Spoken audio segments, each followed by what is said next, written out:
Nii, mida võiks teha teisiti linna juhtimise juures? Rohkem demokraatiat, see on number 1. Linnavolikogus Maardu Väel on koos sotsidega on olnud ainukene opositsiooni õud sisuliselt. Maardu Väel on 2 kohta ja sotsiaaldemokraatidel 1 koht. Ja me oleme komistanud ühe väga lihtsa probleemi otsa.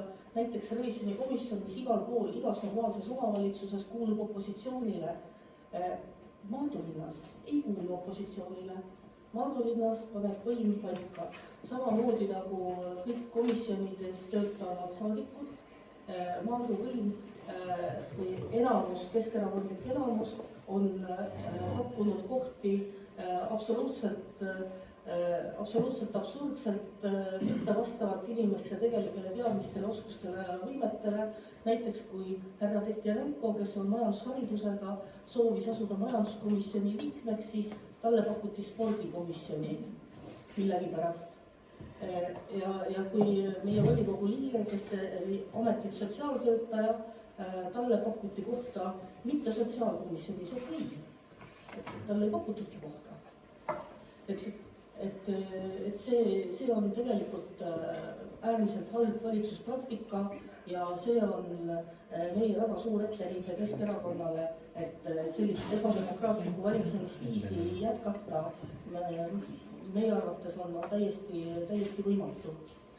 Teine asi on see, et kui me vaatame Keskerakonna valimisnimekirja, siis mida me seal näeme?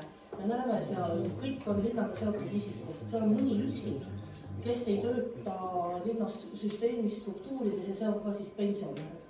Et see, et avaliku sektori töötajad on samal ajal ka, soovivad samal ajal olla ka avaliku sektori seadusandjad, volikogu liikmed, kes peaksid seda tööd suunama ja kontrollima, see on erakordselt, jällegi ma kasutan ülivõrdeid, erakordselt halb praktika.